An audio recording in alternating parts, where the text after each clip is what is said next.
E se o movimento mais poderoso que alguém pode fazer for não fazer absolutamente nada? Parece estranho, né? Mas a verdade é que quando a gente dá atenção para um problema pequeno, a gente dá vida e poder para ele. Às vezes, a melhor resposta, a vingança mais inteligente de todas, é simplesmente ignorar. Ok, vamos pensar um pouco sobre isso. Todo mundo já passou por uma situação assim. Um comentário irritante, um erro bobo, um adversário insignificante que fica ali implorando pela nossa atenção. É como um pernilongo zumbindo no ouvido. A nossa reação imediata é querer esmagar o bicho. Mas e se essa reação for o verdadeiro erro? E aqui está o grande paradoxo da coisa. Muitas vezes, a nossa reação a um probleminha se torna um problemão muito maior que o original. A tentativa de consertar a situação acaba sendo, na verdade, a causa da doença. Então o ponto é, como não cair nessa armadilha? Vamos analisar um caso clássico de quem caiu de cabeça nisso aí. Nossa primeira parada é uma história que serve de alerta, protagonizada pelo presidente americano Woodrow Wilson. É um exemplo perfeito de como dar atenção demais pode transformar um pequeno problema num desastre gigantesco. Para a gente entender a situação, precisamos voltar para 1916 e olhar para o Pancho Villa. Nessa época, ele já não era mais aquele herói popular de antes, não. Sua popularidade estava em baixa, o exército dele tinha diminuído muito, e aí, num ato quase de desespero, ele ataca uma cidadezinha americana. Foi um ato violento, claro, mas vindo de uma figura que já estava perdendo totalmente a relevância. Mas o que é realmente interessante aqui é a motivação do Wilson. A pressão em cima dele era enorme. Seus conselheiros diziam que não fazer nada seria um sinal de fraqueza. Wilson, que era visto por muitos como um pacifista, sentiu que precisava provar sua coragem e hombridade. A decisão, no fim das contas, não foi estratégica, foi puramente reativa.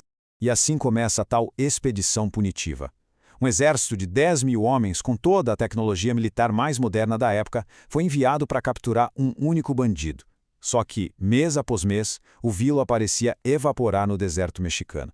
Estava sempre um passo à frente. A expedição, que era para ser rápida, foi se arrastando, e a situação ficou ainda mais absurda. No verão, o número de homens envolvidos nessa caçada chegou a 123 mil. Pensa bem nisso, um exército inteiro, maior que muitas cidades, mobilizado para capturar um único homem que se escondia em cavernas e enganava todo mundo. O resultado foi exatamente o oposto do que se esperava. A atenção massiva do governo americano não esmagou o Villa, ela o ressuscitou. O bandido que estava em declínio se tornou um herói nacional no México e uma lenda internacional, admirado por sua esperteza contra uma superpotência. A expedição virou motivo de piada. As próprias palavras do Pancho Villa resumem o fiasco. A tentativa de puni-lo só deu fama a ele e transformou a retirada americana numa humilhação. Wilson deu atenção a um pernilongo e o transformou num dragão. Agora, vamos contrastar esse erro todo com um exemplo de maestria.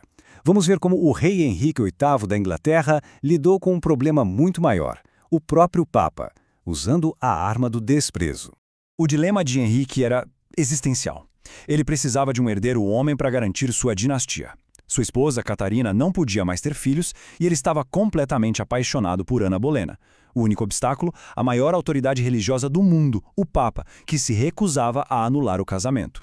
A estratégia de Henrique foi devastadoramente simples. Ele não negociou, ele não ficou argumentando, ele simplesmente agiu como se a autoridade do Papa e de Catarina não existisse. Ele os tirou da equação, baniu a rainha, ignorou a ameaça mais séria que a igreja podia fazer e, por fim, simplesmente criou sua própria igreja com ele mesmo no comando. E isso mostra, de forma brilhante, o poder dessa tática. Henrique não entrou no jogo deles. Ele mudou o tabuleiro inteiro. Ao se recusar a reconhecer a autoridade dos dois, ele a tornou irrelevante. Ele os deixou furiosos e, o mais importante, impotentes, porque eles não tinham mais com quem brigar.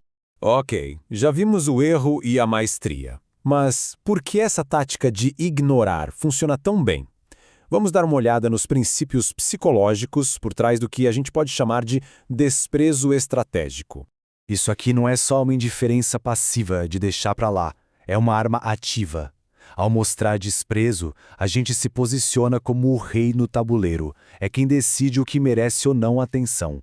E aquilo que é ignorado, para todos os efeitos, simplesmente deixa de existir nesse jogo. A psicologia por trás disso é fascinante. O desejo intenso nos faz parecer fracos, até meio patéticos. Por outro lado, a indiferença projeta poder, autoconfiança.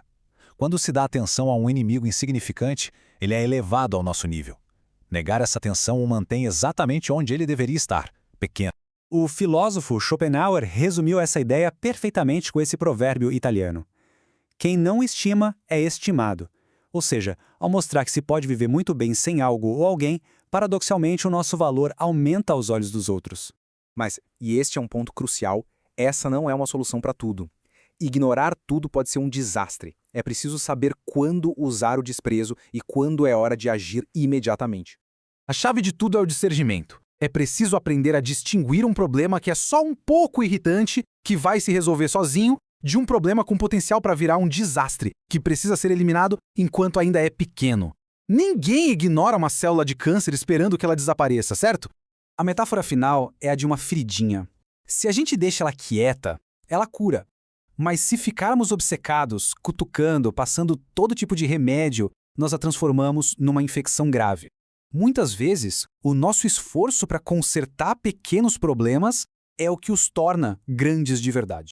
E para fechar, essa citação poderosa de Balthazar Gracian. A verdadeira demonstração de superioridade não é esmagar o inimigo, mas esquecê-lo.